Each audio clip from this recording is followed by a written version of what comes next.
a reminder, we have responded with our Elizabeth Detention Facility in Elizabeth, New Jersey.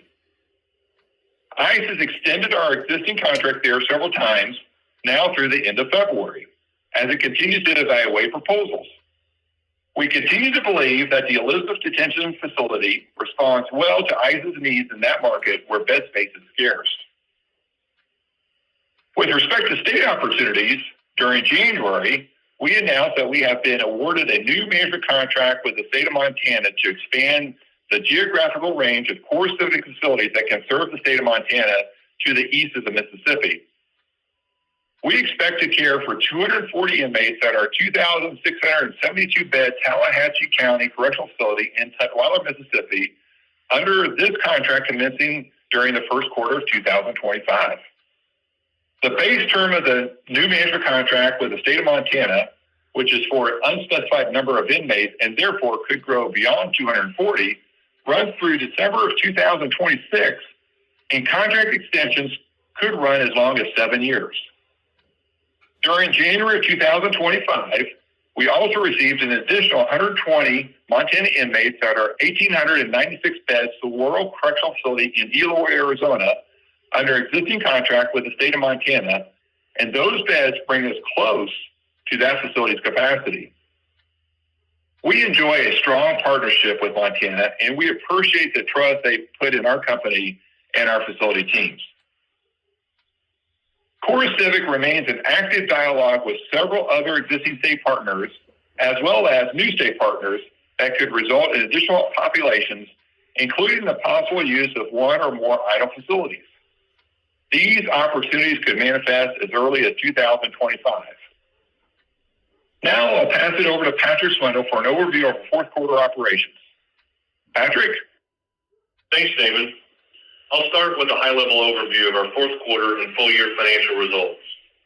Overall, Core Civic's financial results exceeded our internal forecast and analyst estimates, helped by tight cost discipline and higher occupancy.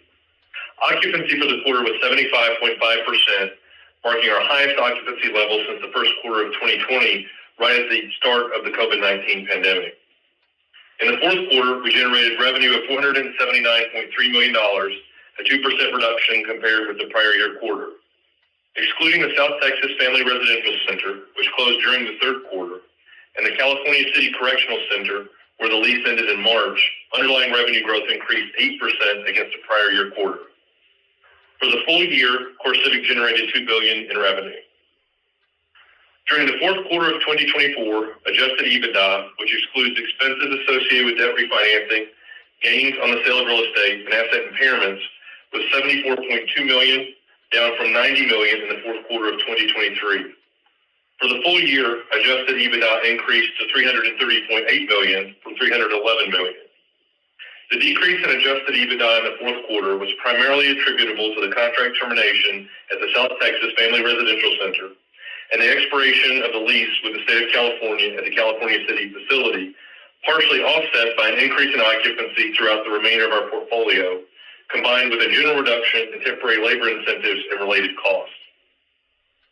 Federal partners, primarily Immigration and Customs Enforcement and the U.S. Marshals Service, comprised almost exactly half of Core Civic's total revenue in 2024.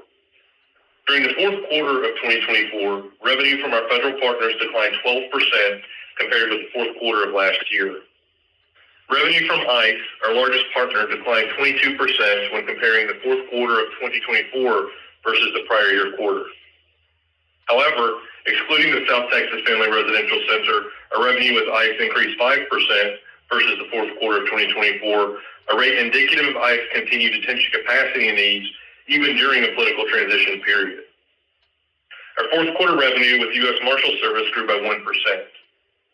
Excluding South Texas, overall federal revenue for Core Civic in the fourth quarter of 2024 increased 3% year over year. Now I'd like to discuss ICE's usage of detention capacity nationally across all facilities. As you will recall, in a bipartisan funding bill passed in March 2024, Congress provided funding for 41,500 detention beds. During the fourth quarter, ICE's actual uses of detention beds was within a range of 38 to 40,000, up slightly from 36 to 38,000 in the third quarter. The most recently published ICE detention total was 39,263 on January 25th, 2025, which is just after President Trump's inauguration. From what we are seeing so far, we believe that the total ICE detention population is holding about steady, with more arrests from ICE's interior enforcement operations offsetting declining immigration arrests from Customs and Border Patrol at the border. Over the next month or two, we would expect to see the accelerated rate of interior enforcement arrests to result in capacity limitations at the 41,500 funded beds level. CoreCivic's fourth quarter revenue from state partners and our safety and community segments grew 6.4% versus the prior year quarter. This increase is a result of higher per diem rates and higher occupancy from our state government partners, as well as contributions from new state contracts with Wyoming and Montana signed in the fourth quarter of 2023 and in the third quarter of 2024. These new contracts contributed 1.3% of that growth. As Damon mentioned in his remarks, we've added another contract with Montana during January 2025. We've already received 120 inmates at our Tallahatchie facility in Mississippi and anticipate receiving additional inmates in the near future. The transfer and intake processes have gone smoothly, and we are pleased to expand our relationship with Montana and to boost our Tallahatchie facility to a higher level of occupancy.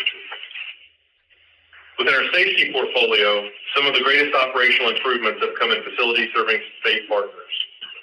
Much of this operational improvement has related to improved staffing levels, which have allowed us to reduce or eliminate expensive short-term labor measures that were necessary during and as we emerged from the COVID-19 pandemic. Staffing that is permanent and locally hired improves facility performance in such areas as safety, program outcomes, and audit performance. It is also the most cost-effective and stable approach to staffing our facilities. For example, our La Palma Correctional Center in Eloy, Arizona experienced meaningful improvements in performance as our investments and hard work directed at local hiring helped eliminate the facility's reliance on temporary labor resources. I'm also excited to share that Rusty Washburn, the warden at La Palma, was recently recognized as Warden of the Year by the North American Association of Wardens and Superintendents, or NAWS. To round out our discussion of fourth quarter 2024 revenue, local revenue in our safety and community segments, which is revenue generated from contracts with county governments, increased 26%. This growth reflects new management contracts signed in the second half of 2023 with Hinds County, Mississippi, and Harris County, Texas. Both populations are housed at our Tallahatchie County Correctional Facility located in Tutwiler, Mississippi. I'd like to thank Warden Luis Rosa and the whole team at the Tallahatchie facility for all their efforts in satisfying the needs of 7 different government partners, including 4 new partners at this facility over the past 2 years. CoreCivic's overall occupancy in our safety and community segments for the fourth quarter of 2024 increased to 75.5% from 74% in the prior year period. This growth in occupancy stems from both higher use of existing contracts, particularly with ICE, and also from greater utilization of the 4 new contracts signed in the second half of 2023, as well as the new contract with Montana at Saguaro signed in the third quarter of 2024 that we previously mentioned. From the fourth quarter of 2023 to the fourth quarter of this year, occupancy in our safety segment increased from 74.7% to 76%, while occupancy in our community segment improved from 63.7% to 68.8%. As we have mentioned in the past, our operating model has significantly embedded operating leverage to changes in occupancy, and this was a factor in our margin performance during the fourth quarter. Throughout 2024, our ongoing labor attraction and retention efforts generated operational and financial improvement, following the very challenging labor markets experienced as a result of the COVID-19 pandemic and its immediate aftermath. Broadly, labor inflation has now returned to relatively normal levels, and labor markets in most of our geographies are displaying stability. We've invested significantly in our frontline employees and implemented human capital attraction and retention strategies. I'm excited to report that our staffing has improved to nearly pre-pandemic levels, and that has allowed us to reduce elevated spending on temporary staffing expenses. Maintaining strong staffing levels in our current base facilities is particularly important as we now look forward to higher demand under existing contracts and the possibility of future activations. In short, our improved staffing positions as well operationally to maintain the trust of our partners to manage their higher population needs and respond swiftly to new opportunities. Our safety segment, which includes our large, higher security level prison and detention facilities is CoreCivic's largest segment, having provided 93% of 2024 total revenue. Net operating income for our safety segment fell 3% during the fourth quarter of 2024, reflecting the termination of the South Texas facility that we mentioned earlier, offset by cost management efforts and occupancy gains elsewhere. For the full year, safety's facility net operating income increased 16% to $434 million. CoreCivic's community segment comprises 21 residential reentry facilities serving the Federal Bureau of Prisons as well as various state and county governments. The community segment facilities are typically smaller than our safety facilities and are engaged primarily in the vital work of preparing individuals for successful reentry to their communities after a period of incarceration or as an alternative to incarceration. CoreCivic's electronic monitoring and case management services are also included in our community segment. As mentioned, occupancy in the community segment increased in the fourth quarter of 2024 compared with the fourth quarter of 2023 due to the sale in the third quarter of 2024 of an idle residential reentry facility. Net operating income of $6.3 million in this segment declined $1 million versus the fourth quarter of last year. For the full year, community facility net operating income increased slightly to $21.7 million. Similar to our safety segment, our community segment facilities have been able to normalize their staffing levels and reduce dependence on temporary solutions. We remain positive about the occupancy outlook for the community segment as more of our government partners, including the BOP, return their focus to successful reentry in order to curb the recidivism challenge. To conclude this business update, we believe the longer-term macro environment for our federal, state, and local businesses remains positive, particularly as we enter a new presidential administration that is emphasizing public safety and immigration priorities. Our government partners face complex challenges, including capacity limitations, aging, expensive to maintain and expensive to build facilities, persistent staffing challenges, and populations that are increasing in numbers and evolving in their complexity. Conversations with our partners highlight the growing needs, as do other metrics, including jail backlogs and prison population forecasts. 2025 is likely to bring significant opportunities, particularly on the federal side, and these opportunities may require activations of several of our idle facilities. CoreCivic has already taken proactive steps, including capital improvements, preparatory maintenance, and labor force readiness to prepare facilities for activation. From an operations perspective, CoreCivic's activation team is already exceptionally busy at a number of our facilities in anticipation of potential new contracts with ICE or other partners. CoreCivic's team stands prepared to start hiring and training as soon as our government partners are ready. When we believe the need is clear, we do not wait for a contract award to begin preparations. Also, just as important as facility activations are likely to be in the next several years, we recognize that growth only works if our foundation of existing facilities remains strong. With that, we are continuing to commit the necessary resources to fortify operations at our current facilities and build on the operational progress we achieved in 2024 in such areas as staffing, contraband intervention, and programs outcomes. Now let's turn the call over to Dave Garfinkel, who will provide a detailed look at our fourth quarter financial results, our capital market activities, and assumptions included in our 2025 financial guidance. Dave? Thank you, Patrick, and good morning, everyone. In the fourth quarter of 2024, we generated GAAP net income of 17 cents per share, including a penny per share for a gain on sale of real estate assets.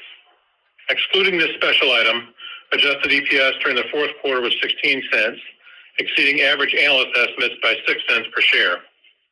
Normalized FFO per share was 39 cents during the fourth quarter of 2024, exceeding average analyst estimates by 5 cents per share, and adjusted EBITDA was $74.2 million, exceeding average analyst estimates by $7.9 million.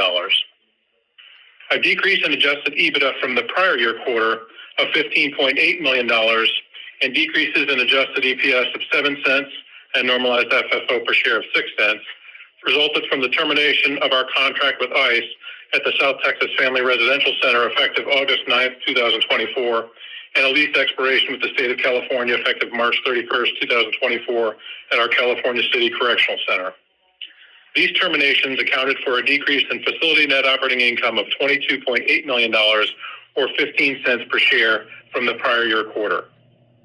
These reductions were partially offset by higher occupancy from state and local partners, as well as from ICE across the remainder of the portfolio. Decreases in interest expense, a lower effective tax rate, and fewer shares outstanding also contributed to increases in per share earnings aggregating approximately 4 cents per share. Federal revenue in our safety and community segments decreased $32.8 million from the fourth quarter of 2023 to the fourth quarter of 2024, including a reduction in management revenue at the South Texas facility of $39.1 million. So excluding this facility, federal revenue in our safety and community segments increased $6.3 million or 2.8%. State revenue in the safety and community segments increased $12 million or 6.4% from the fourth quarter of 2023 to the fourth quarter of 2024, which included revenue from new contracts with the states of Wyoming and Montana awarded in the fourth quarter of 2023 and the third quarter of 2024. We expect our state revenue to further increase from another new contract award from the state of Montana we announced last month, with 120 inmates having already arrived at our Tallahatchie County Correctional Facility in Mississippi. Local revenue in our safety and community segments increased $2.7 million or 26% from the fourth quarter of 2023 to the fourth quarter of 2024, primarily resulting from new contracts with Hinds County, Mississippi, and Harris County, Texas, both awarded in the second half of 2023. Revenue in our property segment declined $7.4 million, primarily due to the aforementioned expiration of the lease at our California City facility. Operating margin in our safety and community facilities combined was 23.6% in the fourth quarter of 2024 compared to 24.4% in the prior year quarter. The decrease in our operating margin was due to the termination of the ICE contract at the South Texas facility. As mentioned last quarter, the margin at the South Texas Family Residential Center was higher than the portfolio average due to the size and scalability of expenses and due to the unique design and specialized services we provided at the facility. Excluding the South Texas facility, operating margin was 22.8% in the prior year quarter. The increase in our operating margin, excluding the South Texas facility, was due to an increase in occupancy from 73% to 75.5% for our safety and community segments combined, and a reduction in certain operating expenses. During the fourth quarter, we were able to further reduce registry nursing, temporary wage incentives, and travel, all related to labor market pressures that have normalized over the past several quarters.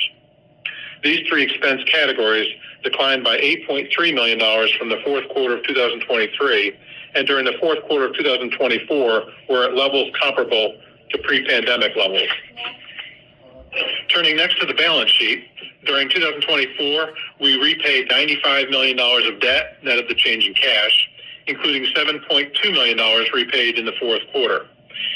In recognition of our earnings outlook and based on our confidence in the business, during the fourth quarter, we resumed share repurchases under our $350 million share repurchase program, which we had deprioritized in June upon receipt of the contract termination at the South Texas Family Residential Center.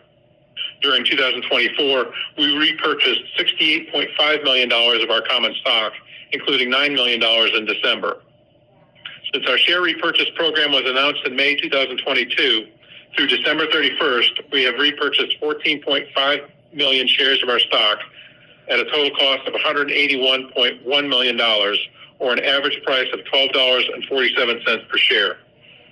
As of December 31st, 2024, we had $168.9 million available under the board authorization. Our leverage, measured by net debt to adjusted EBITDA, was 2.3 times using the trailing 12 months ended December 31st, 2024. As of December 31st, we had $107 million of cash on hand and an additional $257 million of borrowing capacity on our revolving credit facility, providing us with total liquidity of $364 million. We have no debt maturities until 2027, when $238.5 million of senior unsecured notes mature. Moving lastly to a discussion of our 2025 financial guidance, we expect to generate diluted EPS of 48 to 61 cents and FFO per share of $1.37 to $1.50. Our guidance assumes steady increases in federal populations throughout 2025, assuming higher utilization of existing contracts. As a reminder, compared with 2024, our 2025 guidance includes a collective per share reduction of 40 cents from 2024 resulting from the termination of the contract at the South Texas Family Residential Center effective August 9th, 2024, and the lease termination at the California City Correctional Center effective March 31st, 2024. Our guidance includes some expenses in anticipation of higher populations, although consistent with past practice, our guidance does not include the impact of new contract awards because the timing of government actions on new contracts is always difficult to predict. Based on immigration policies of the new administration, as well as newly enacted legislation requiring the utilization of more detention for certain criminal violations, we expect new contracts to require the activation of one or more of our idle facilities. We currently own 9 idle correctional and detention facilities that have over 13,000 available beds. Although we can provide no assurance, activations could also include the South Texas Family Residential Center, which is owned by a third party. We will revise our financial guidance throughout the year as new contracts are signed. The activation of an idle facility generally requires 4 to 6 months to hire, train, and prepare the facility to accept residential populations, which results in substantial startup expenses before we realize additional revenue. To the extent any new contract requires the activation of an idle facility, our guidance will likely be negatively impacted by these startup expenses unless awarded in the very short term, with ample time to generate sufficient EBITDA to offset our startup expenses in the calendar year.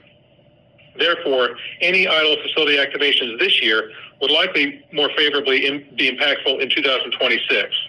While activating an idle facility is a complex and fluid process, we generally estimate startup expenses to be $4,000 to $6,000 per bed for the startup period before we are able to accept residential populations, with positive EBITDA and cash flows occurring at approximately 50 to 65% occupancy, depending on the contract structure. We plan to spend $60 to $65 million on maintenance capital expenditures during 2025, compared with $63.5 million in 2024, and $6 to $7 million for other capital expenditures, compared with $7 million in 2024.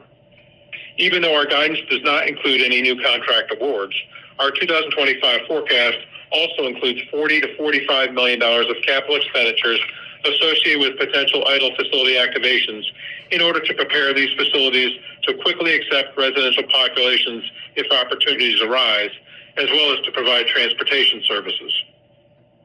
We review our activation plans frequently and could decide to incur additional capital expenditures in anticipation of additional activations if we have better visibility on specific needs and if the lead time to complete the capital expenditures exceeds the period needed to hire, train, and prepare a facility to accept residential populations.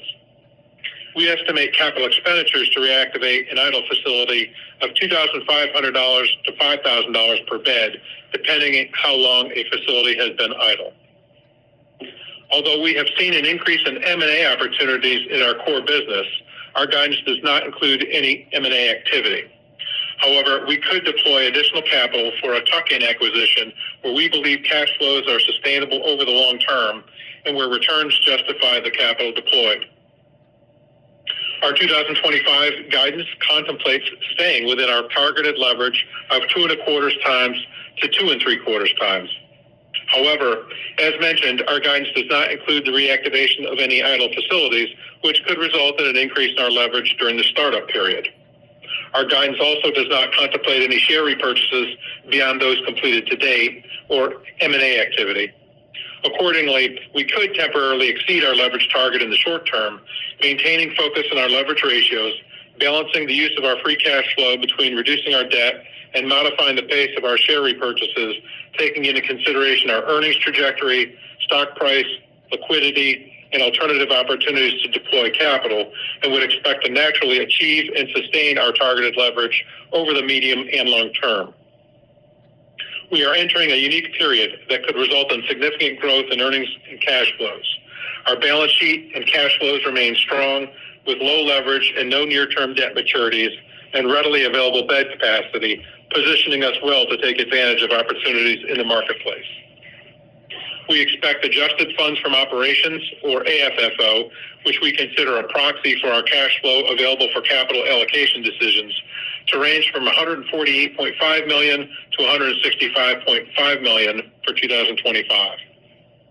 For modeling our quarterly results, as a reminder, compared to the fourth quarter, Q1 is seasonally weaker because of 2 fewer days in the quarter, higher utilities, and because we incur approximately 75% of our unemployment taxes during the first quarter, resulting in a collective 4-cent per share decline from Q4 to Q1 and negatively impacting our operating margins.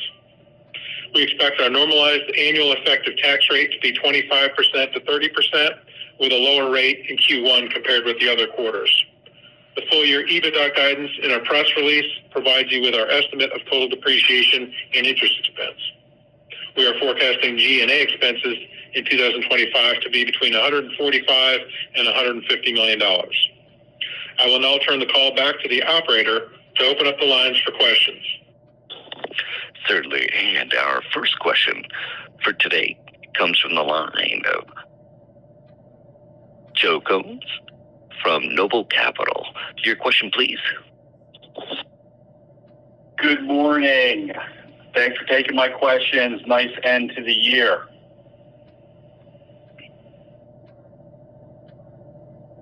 Can you guys hear me? Yes. So, Damon, the first question, I kind of wanted to look at big picture. What total capacity do you think ICE might need with all the actions that are going on, and what impact, if any, do you see for some of the other alternatives that have been put out in the press, Guantanamo, El Salvador, idle government prisons, in terms of what demand might be for the private sector?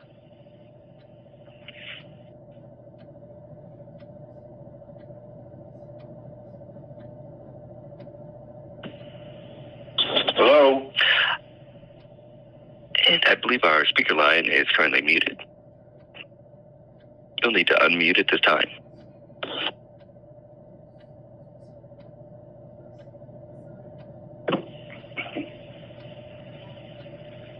Yes. Great, we can hear you now. Thank you for that, Joe. Can you hear me okay? I can hear you. Very good. Well, good morning again, my friend. And I heard your question completely, so let me give you the answer. So, big picture, first, just let me say that we've been talking to members of the transition team, now obviously part of the administration, really on a daily basis since the election in November. One thing that's very clear to us is that there is a very strong focus on detention, and obviously you're seeing that play out in the press, and you've got many spokespersons for the administration that are talking about that, the need for additional capacity, and the detention is a key focus for the administration. So I start with that as number one. Number two, to your bed number question. So this has been a little fluid, but it feels like in the last probably 2-3 weeks, it's kind of circling into a pretty close range on needed capacity. So let me give you kind of two numbers here. One is that you're hearing in the press, and again, we're hearing this also privately, that there is a need for about 100,000 beds for enforcement operations, both on the southwest border, but also for interior enforcement. So that's been pretty consistent here in the last 30 days. The other, which is more recent, is that you've heard, obviously, of the passage of the Lincoln-Riley bill. I mentioned that in my script. And again, this has been reported in the press too, but we've heard a range of numbers of about 60,000 beds to 110,000 beds needed for that requirement, which is going to require mandatory detention for certain individuals arrested for certain crimes. So it feels like you kind of put those two numbers together. They're going into a range of 100,000 to 200,000. If you wanted to be a little more, I think, precise, it feels like 150 to 200,000 is where they're going to end up. Now, obviously, that is going to be driven by the budget, and you're seeing this also daily being played out in the press, where there is potentially an effort by the House, but also potentially an effort by the Senate to do a funding bill, and there's been discussion if it's one bill or two bills.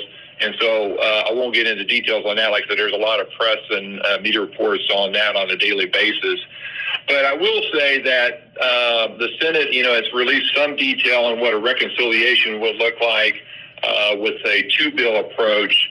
And the two-bill approach would have one that would focus on border security, defense, and energy.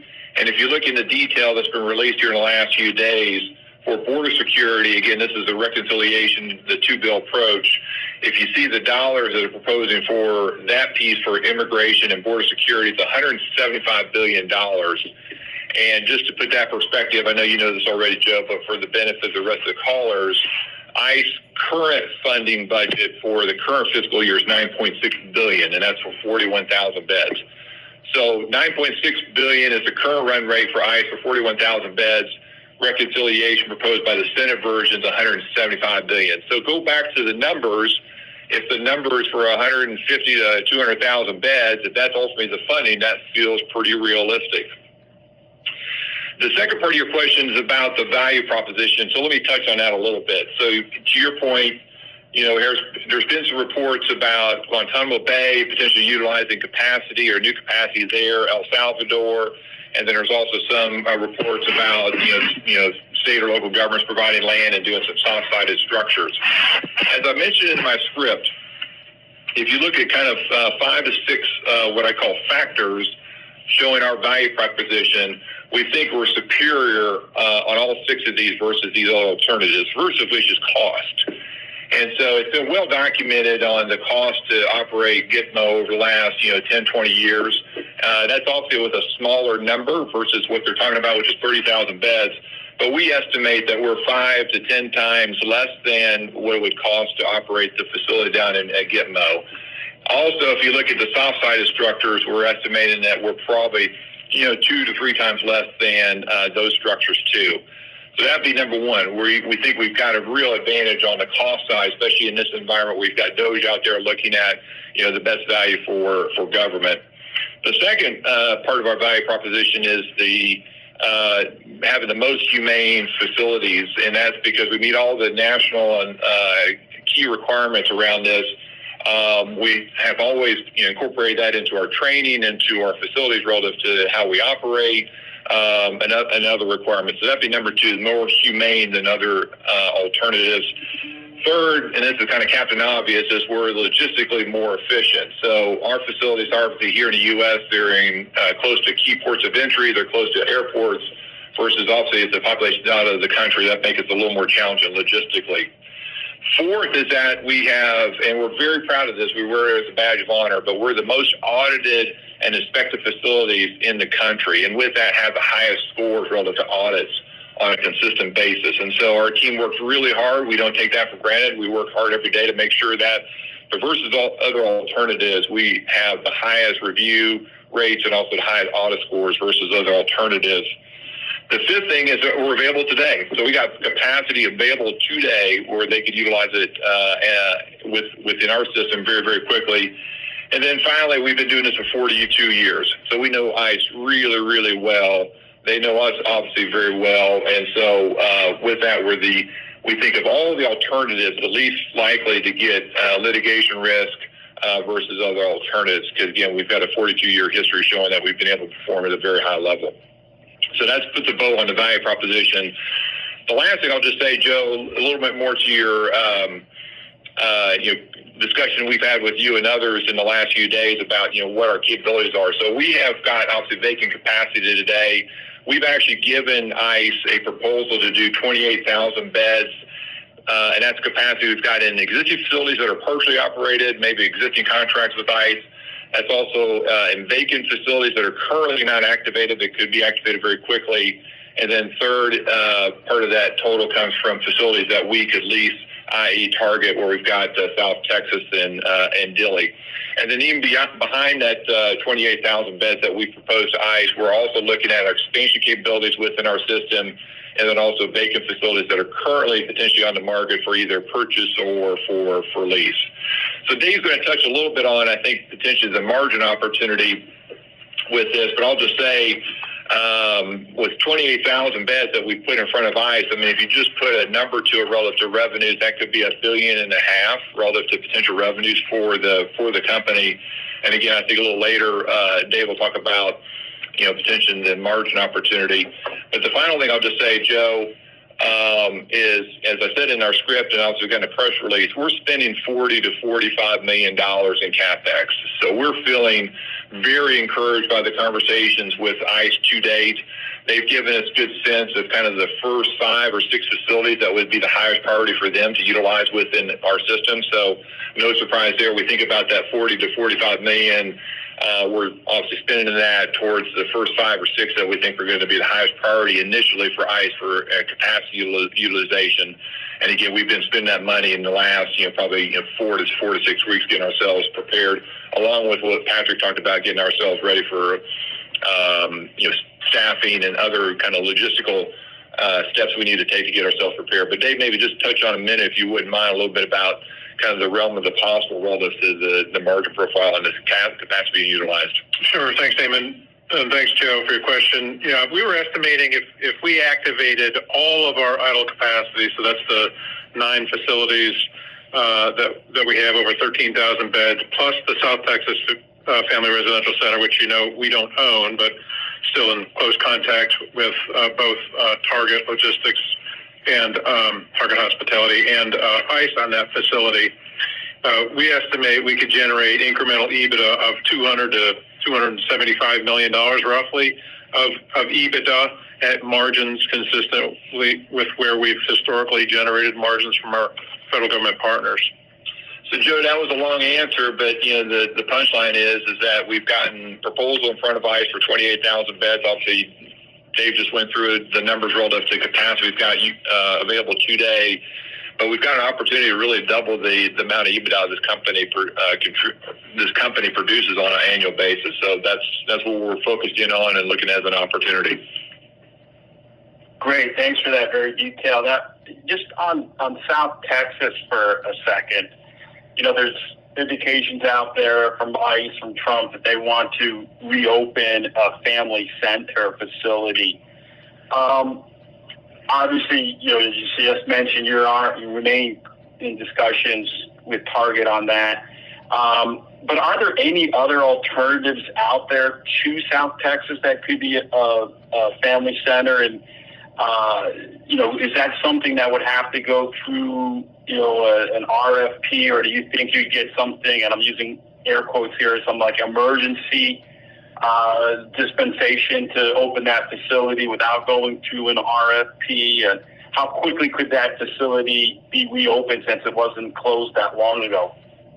Yeah, great question. And short answer is yes. We think ICE is considering a couple alternatives. Notably, I think the Carnes facility that's under GEO's control is potentially an opportunity there for families.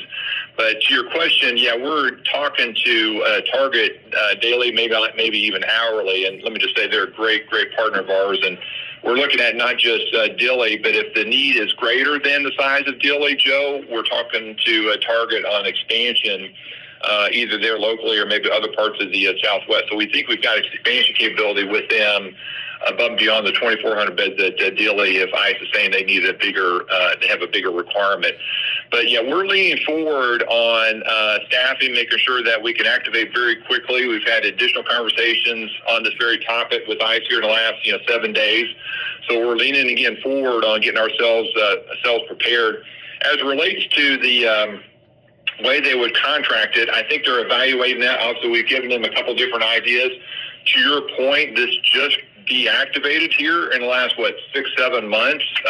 So I think some of the things that they would normally have to do for a new contract, they probably don't have to, since again, it just was recently deactivated. So, and that also gives us an advantage because since it was recently deactivated, that gives us a much quicker way to activate the facility versus if we were starting with a blank sheet of paper. But maybe Patrick, I'll look to you, see anything you would add to that.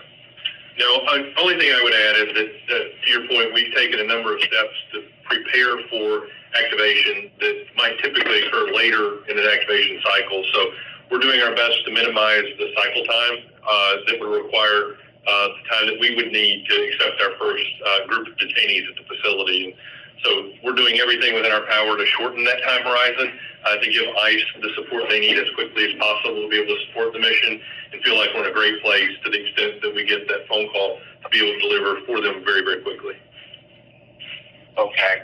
And then I had a question. So, if I'm looking through your supplemental and, looking at occupancy, pardon me, the Laredo facility has been above 100% occupancy or capacity all year. Is that, something you can do at some of your other ICE facilities? And, at kind of what percent of capacity does it become, this is the max that we can operate at? And kind of how long could you do something like that for? Joe, this is Patrick. So the way I would answer that is that each facility is uniquely designed. And so the answer to that would be different at each facility that we operate. We're obviously very focused on the standards that we must meet to ensure that we have safe, humane environments for the detainees. But we do have an opportunity to repurpose space in many of our facilities that would help us increase capacity beyond what might be our rated capacity, at least as we describe it in our supplemental. So it's going to vary from facility to facility, but all of our facilities where we currently maintain ICE contracts would give us an ability to flex our capacity up a bit, certainly on a short-term basis. And then to the extent that we were to think about long-term, we've also looked at potential more permanent capacity additions or conversions of space that would make that flexing up more permanent. And one thing I'd add to that, Joe, is that the number I shared earlier, again, the 28,000 bed proposal that we've given to ICE, we have incorporated as part of the total that very number. So they've got some thoughts already in front of them on where we have capability by location. Okay. And then one more for me, and I'll get back in queue. So you talked about the 40 to 45 million of additional capex to reopen idle facilities, and I know there's some transportation dollars in there. Does that have, or what impact, if any, would that additional capex have on the amount of share repurchases that you would do? Yeah, Joe, I'll take that one. That won't impact it. It's been factored into our thinking. As I mentioned in my prepared remarks, our leverage is projected to be within the target of 2.25 and 2 3/4 times. That incorporates that $40 to $45 million. So really won't impact our thinking going forward. The only things I would consider that would affect the pace at which we repurchase shares are, the pace of our reactivations. How much startup costs are we going to have to reactivate facilities? What other M&A, tuck-in acquisitions are available and other capital deployment opportunities. So, we could, as I mentioned, exceed our target leverage in the short term. That's if kind of all the stars align and we're deploying capital for all of those things. I tend to think they'll be kind of more moderately paced, but no doubt once a reactivation starts generating cash flow, we will be back within the targeted leverage on a sustainable basis over the medium and long term. Great. Thanks for taking my questions. I'm sure other people want to ask them, so I'll step aside. Thanks again. Great. Thanks, Joe. Thank you, Joe. Thank you. And our next question comes from the line of Greg Gibbs from Northland Securities. Your question, please. Hey, good morning, Dave and Dave. Thanks for taking the questions. Good morning. I appreciate all the color that you provided earlier in terms of your proposal to ICE, and I guess just to clarify or put more of a fine point on it, I think it was like 18,000 or so available beds that you had. Last time we kind of got an update in Q3, and wanted to kind of get a better sense of maybe where those additional 10,000 where you acquired those, and as it relates to that 200 to 275 million EBITDA uplift number, does that reflect like the 18,000, or how should we think about that maybe total 28,000 opportunity in terms of EBITDA uplift? Yeah, so let me tag team with Dave on this a little bit, but the 28,000 is made from a couple buckets of beds. So the first one is facilities that are currently operating today but are at lower occupancy, and some of those don't have a contract with ICE or Mark Service. Some of them do, but that's the first one. Facilities operating today with lower occupancy where we've got available capacity. The second bucket is facilities that are currently vacant today. So there's no contracted facilities. They're completely mothballed and can be activated in short order. The third one is the question that Joe just asked there at the end, and that's capacity that where we could go in a safe and secure way above and beyond the rated capacity. So that's the third part of the total is what we call surge capacity in certain locations. And then the final piece of that total 28,000 is third-party capacity. And the obvious one on that, and this is just one piece of that total, but the obvious one is like South Texas. So that's a facility that we lease and have leased in the past with Target. In addition to Dilley and South Texas, 2,400 beds, they also have given us line of sight of additional capacity they can make available within their system. So those are the building blocks that make up the total of 28,000. But Dave, I'll let you. Yeah, and thanks, Greg. On the 18,000, and then with respect to the 200 to 275 million of incremental EBITDA, I was counting it's about 15,000 beds. The other 3,000 beds, and that 15,000 is roughly all of our idle capacity plus the South Texas facility, which we don't own.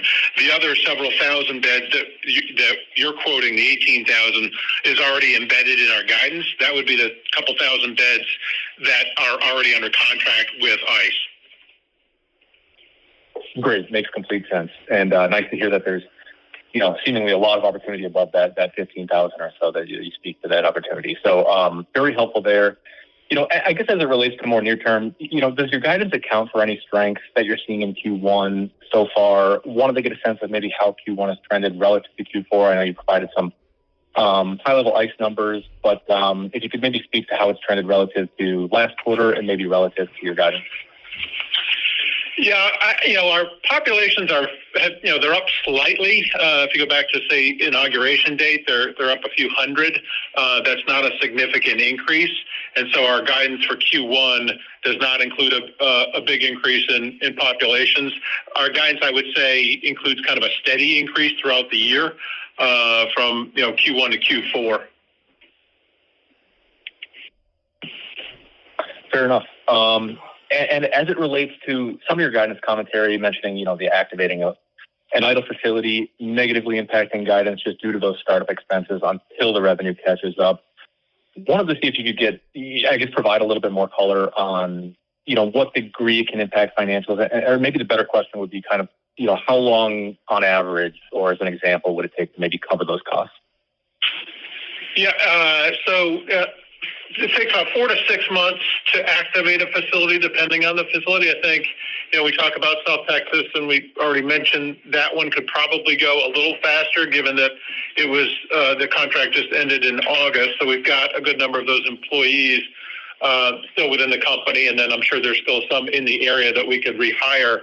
But the startup cost that I was kind of quoting in my script covers that 4 to 6 month period.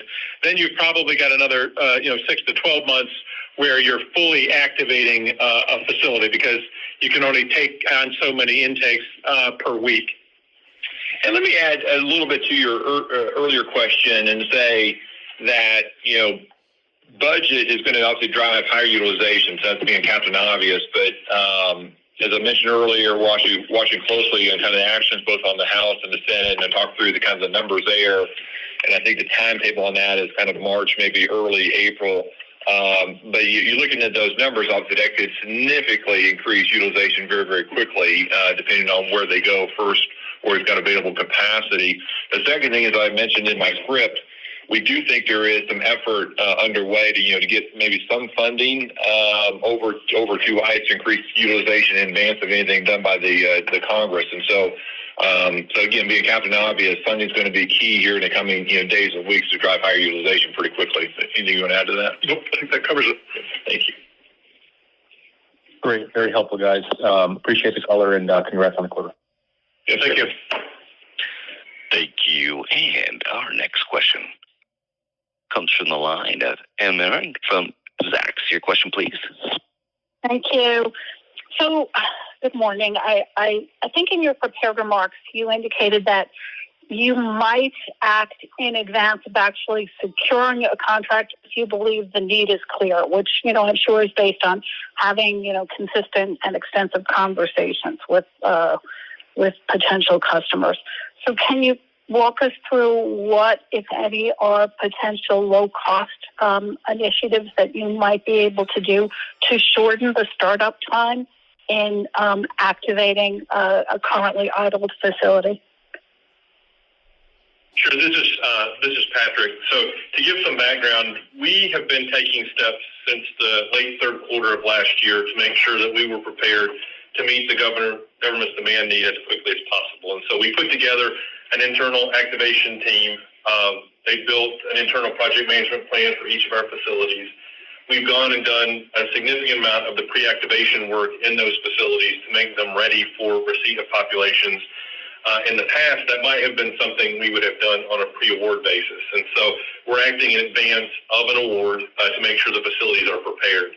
With each location, we're trying to evaluate relative priority for activation timing. And so we're having conversations with our customer on a consistent basis, trying to identify those facilities that might be highest priority.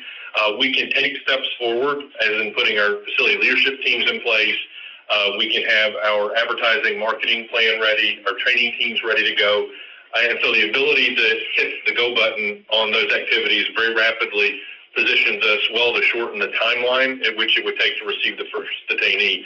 So we're trying to remove any barriers that we can remove to allow us to accelerate the activation timing.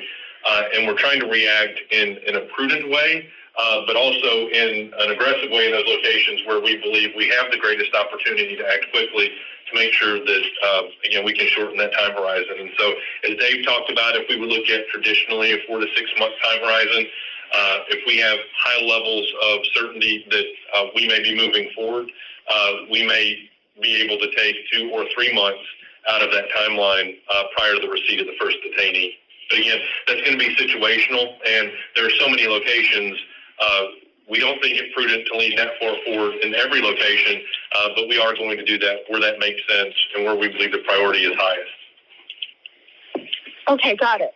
So then the 4 to 6 months could be just, you're being very conservative, and it could be shorter than that, depending upon what you do now, depending upon where the location.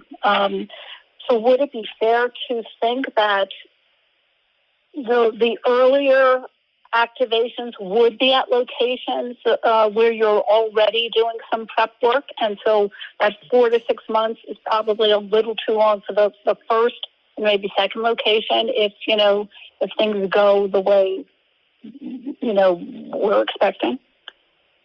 I think that's a fair assessment. We're prioritizing those facilities that we think would be a priority for our customer. We're leaning forward in those locations pretty aggressively in some cases, and so we want to shorten the timeline as much as possible. Now, the counterbalance to that is we want to make sure when we activate well, and we're able to deliver high-quality services in a safe, secure, and humane environment. And so to do that, we traditionally have said 4 to 6 months is optimal. But again, we've shortened that time horizon. And so I can argue that we're 30 days or 60 days into activations already at a couple of locations based on the steps that we've already taken if we were to compare that to history. So I think short answer would be yes. We are working to activate more quickly. If we get to a place in the activation where we are ready for the receipt of the first group of detainees, then we certainly would provide that opportunity for ICE, that we would not constrain their ability to use that capacity if we were ready sooner, and we're going to strive to do that. Okay, great, thanks. And last question from me is specifically on the South Texas facility, if that were to be, renewed as an under an ICE contract. I think the last contract was terminated because it was operating under a model that was a significantly higher cost model than the standard one in most of your facilities. Would the facility require any retrofitting or, significant changes in order to go forward as operating under a more standardized contract? This is Damon, and thank you again for that question. I would say it's very modest. I mean, again, we've only had it deactivated, about 6-7 months, and so there is some stuff that we're working on with Target, but pretty modest to your point, because like I said, it was just recently deactivated. Okay, thank you. Yes, ma'am. Thank you. And our next question comes from the line of Kirk Lukey from Imperial Capital. Your question, please. Hello, everyone. Thank you for the call. Can you talk a little bit about how ICE deportations might ramp and how you're protecting yourself with contracts that have maybe minimum beds and contract length, and how all that might work, and how you protect yourself? Thank you so much for your question. This is Damon, and the short answer is that we expect that the structure of our ICE agreements or new agreements that we would have with ICE would be very similar to what we've done historically. So to your point, it's very, very clear on having some type of fixed payment to cover the fixed costs within the facility. ICE has been very agreeable and understands the reason behind that. So we think those type of features that are in our contracts previously would be in the contracts that would be going forward, either new contracts or maybe modifications to existing contracts where ICE would be a user or a rider. The other thing I will say, as I mentioned earlier, the value proposition, us versus other alternatives, I kind of went through the 6 factors that give us, we think, a superior edge on those other alternatives. I want to be very clear on this. We don't see that as an either or. We actually see it as both of them being utilized. I think it's important to reinforce that because, again, if they're looking at numbers at 150,000 to 200,000, you obviously heard what we're proposing, and you've heard some of these other alternatives. They're going to need really all that capacity to meet the mission and the needs with the numbers that you're looking to get from Congress. So I think that's an important point, too. That's helpful. Thank you. It hasn't come up on this call, but are you hearing anything on ISAP and how the new administration is thinking about alternatives to detention? Not much, to be honest with you. As I mentioned earlier, I mean, it's almost hourly that we're talking to ICE and members of the administration, and again, the focus has been all on detention, and so all the discussion, all the proposals, all the information we're getting given to them on cost. I mean, we've got active tours going on at either vacant facilities or current operating facilities. It's all been around detention. So we're prepared. We think, that potentially that could be a tool that look out down the road. And we've obviously recounted to this group our capabilities on that front, and we think we're well positioned if the need is there. But again, that's not been top of the priority list, at least here in the near term. Got it. Great. Thank you. And then last topic. You mentioned acquisitions a couple times in the prepared remarks. Are you thinking about others, the idle facilities of other operators, or are you thinking about actually buying other operators? It's a little bit all of the above. So our real estate team is really good. They have a database of all vacant facilities nationwide that they look at on a regular basis, and they look at that comparative factors relative to the age of facility, the size, the location, the labor markets, et cetera, et cetera. And so we've continued to kind of keep that refreshed, and if we think there is an opportunity through an acquisition or maybe through a lease or maybe just have the right of first refusal, if there is a need expressed by ICE in a certain location, we just want to make sure we get ourselves prepared. So that's an active, again, analysis that we're doing with our real estate team.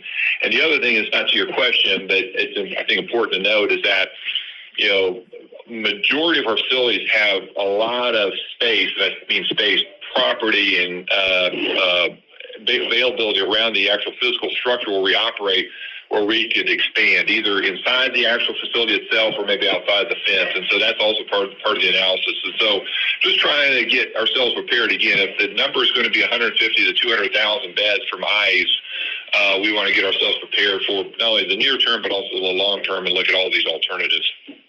And I'd add, Kirk, we're talking about acquisitions in the core business, so they'd be tuck-ins. that look very similar to what our existing facilities look like. We want to make sure the cash flows are going to be sustained over the long term, because we have seen a number of assets become available in this marketplace, but we're going to be very disciplined.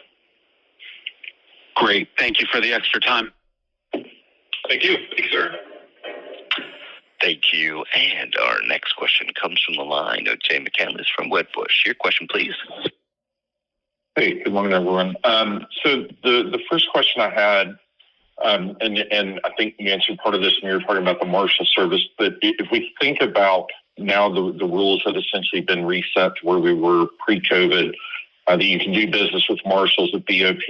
I guess what's the path to getting safety occupancy back up above 80% and keeping it there longer term? Thank you for that question. And is your question more about the Marshal Service or more just generally about? Now that you have the flexibility to work with the BOP and the subsidiaries of the BOP again, that along with what you guys have given us on ICE, et cetera. Yeah, absolutely. Well, yeah, I mean, recounting all the opportunities with ICE, you can get to that number, just that customer alone, to your 85% number you mentioned a second ago. But let me just do a quick headline on the Marshal Service. I mentioned this in the script, but it's worth noting. I mean, Marshal Service, I think nationwide population is around 54,000. That got as high as, I think, 67,000 under the previous Trump administration. So that also could be a meaningful opportunity. In fact, we didn't really talk about this in the scripts, but that's another customer that is knocking on our door. We're already having active conversations with the Marshal Service on facilities that maybe they weren't able to access recently. They're interested potentially in writing on ICE contracts, or maybe using higher utilization in their existing contracts. So Marshal Service, that engagement with us has picked up pretty significantly here in the last 30 days. Anything you'd add to that, Dave? I was going to say exactly what you did. It's over a reduction of over 10,000 detainees since late 2020, early 2021. So there's a large opportunity there. Would expect as U.S. attorneys get put in place, we would expect those populations to increase. So that is another opportunity that perhaps underappreciated by the market that is focused on ICE right now. And our state business, the contracts we've entered into over the past year plus. Montana as recently as last month, Wyoming and a couple of counties as well. We do see growth in the state business, so we see a number of avenues to get to the mid 80s in terms of occupancy. Yeah, that's a good point to kind of reinforce what Dave just said on the state side. I mean, we're really thankful for the recent contracts with Montana, but as you know, we've had recent contracts with Wyoming and with Idaho and even a couple of counties. And our Saguaro facility out in Arizona, I mean, as a result of a couple of those contracts coming together, we're at full utilization there at that facility, probably the first time in probably a decade at that facility. So a lot of great kind of activity going on with state business right now and some of these contracts that we've gotten recently. That's great. The second one I had, you talked earlier in the script about $200 to $275 million in potential incremental EBITDA. Can you walk us through where that comes from again, please? Yeah, so that was the EBITDA that we could potentially generate if we activated all of our idle capacity and the South Texas Family Residential Center. So it's a little over 15,000 beds in total.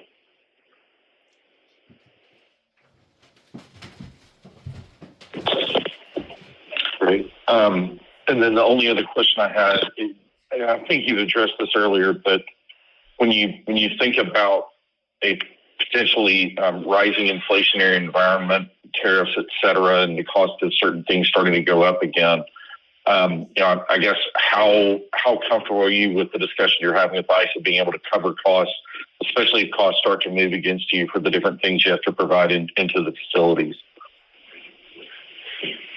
We work very closely with all of our vendors and have strong visibility, and in some cases have made preemptive purchases on goods that are necessary for the activation of our facilities. So in the short run, we feel very good about how we're positioned and our ability to provide our beds in a cost-effective way that would be consistent with historical spend levels. Obviously, we'll have to watch over the long term. To the extent the environment shifts and changes, then we obviously have to be sensitive to that. But when you look at the mix of our cost structure, about 2/3 of our cost structure is staffing, so it's a combination of staffing and benefits. If you were to look at actual supplies that you need to operate the facility, it's relatively small as a percentage of our overall cost structure. So that's not to say that we're not focused on it, but in terms of where we're most sensitive to inflation, it's going to be on staffing and benefits. And we feel like we're very well positioned in the market right now with our ability to hire and retain staff. And, if I could just add one thing I would add to that is that I think you're aware that, under federal contracts, we have to pay wage termination. And if the wage termination from one contract period to the next goes up, we have to do that raise. So the wage termination tells us, okay, the new salary is this, so we have to raise those salaries as directed by the wage termination. But we also get reimbursed dollar for dollar from the federal government through higher compensation. And so that's a nice feature in the federal contracts. If we are in an inflationary environment and that does have an impact on salary and wages, we get reimbursed from that from the federal government. And of course, 100% domestic operations. So unlike many other companies in corporate America, we don't have to worry so much about tariffs. As Patrick mentioned, we do have some supplies and things like that would be potentially impacted. But when 2/3 of our costs are in salaries and benefits, that's a small component of our expense structure. Understood. Great. Thanks for taking my questions. Thank you, Jay. Thank you. Thank you. And our final question for today comes from the line of Ben Briggs from StoneX Financial. Your question, please. Hey, good afternoon, guys. Thank you for taking the call and the questions. Hey, Ben. So I know we've already touched on this a few times, but I just want to make sure that I understand these numbers correctly. So you currently have a proposal in front of ICE for up to 28,000 beds. Is that correct? That's correct. And if 15,000 of those beds are activated, that could result in up to $1.5 billion of additional revenue and $200 to $275 million of additional EBITDA. So I'm going to tag team with Dave. On the revenue side, what I was doing the total off is the 28,000. So if you do, okay, got it. Yep, and then Dave will walk you through the math on the contribution. Yeah, so I was just given the contribution from the idle beds that we have. Again, that's assuming every one of our idle beds is activated at a margin consistent with where we have historically generated margins from the federal government. So if you do back into the math, that's probably $750 to $800 million of revenue. Okay, so the the 15,000 beds would be around $750 million of revenue, and anywhere between $200 million and $275 million of additional EBITDA. That's right, $750 to $800 million. Yep, of revenue. Yep. Got it. I just wanted to make sure I had those numbers straight. Thank you for that clarification. And then I'd say the majority of mine got asked just by way of kind of managing this and being able to put heads in idle beds. Are you able to mix populations? So, like, can you put an ICE detainee with a state or U.S. Marshals detainee, or does that depend by the contract, or are there any restrictions around that? This is Patrick. So that each facility is designed a bit differently, but our facilities can be very flexible in terms of housing new populations. Our Tallahatchie facility in Mississippi presently houses 8 different customers in that facility, and we're able to manage the services for each of their individual contractual requirements appropriately based on some combination of combining customers in a housing unit and separating them. Generally, what you're going to see in a facility is you're going to have separation by pod, and so you would not have the U.S. Marshal Service and ICE, for example, in the same pod, but you could have them adjacent. And so our responsibility is to manage separation of the populations in a way that allow us to deliver services appropriate for each of those customers. But our facilities are designed in a very flexible way that allows us to maximize utilization of the pockets of beds that we do have, again, while maintaining appropriate levels of separation. Understood. Got it. Obviously, we've been talking a lot about capacity here. and everything from, using repurposed space to maybe even M&A. Is there any chance of like brand new facility builds, or is that something that might be farther out? That's a possibility, Damon. That's a possibility, but again, based on what we've got in our system today, our capabilities, and the various kind of building blocks that make up the total amount of the 28,000, and again, also our capability potential to expand facilities, and then finally, you have facilities that may be out there today that we could, buy, purchase, lease, or maybe have right of first refusal. I don't see that as a kind of near-term, kind of neater opportunity, but also be watching closely to again see what ICE's total funding is and what their needs are. But again, I think we've got a lot of capability right in front of us to provide a lot of support for ICE and their current mission and expanding mission. Got it. Okay, thank you. And then final one from me is going to be, so the new executive order that basically lifted the prohibition on new or renewed Department of Justice contracts. Now that that's formally lifted, do you see anything by way of new Bureau of Prisons opportunities? I know that BOP was a relatively small percentage of revenue, even immediately prior to Biden's executive order. But I'm curious if you see any opportunities for growth there. Yeah, it's a great question, and I'll give you two answers. One is that you may be aware that the most recent director, she left the agency, I think, within the last 2 weeks. So they're currently being led by an interim director. So I think the first part of the answer is that once the permanent is selected and he or she is in place, then obviously they'll have a vision that I'm sure they'll lay out, not just for the agency, but also the partnership with the private sector. So that'd be part A of the answer. Part B of the answer would be, is what I alluded to earlier.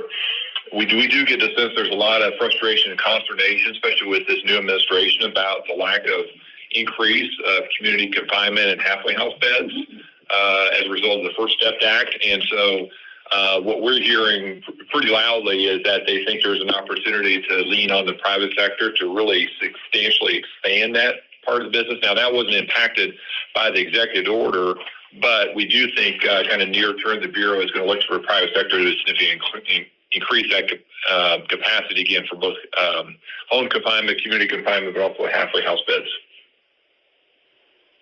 Okay, got it. That's incredibly helpful. Thanks very much, guys. And that's it for me. Thank you.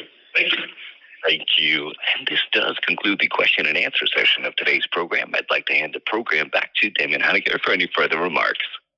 All right. Thank you, sir. Well, thank you all so very much. A lot of great questions, and sorry we went over a little bit. A lot of great detail. As you know, we've got a lot of activity going on in the organization, a lot of opportunities. So it's a very exciting time within the company. As always, we're grateful for your support, your advice, all that you do for us, and all that you do to invest in our company. So we're excited about the near term and looking forward to sharing our results here in the coming days and weeks as we lead up to the second quarter. Thanks, everyone, for calling in today.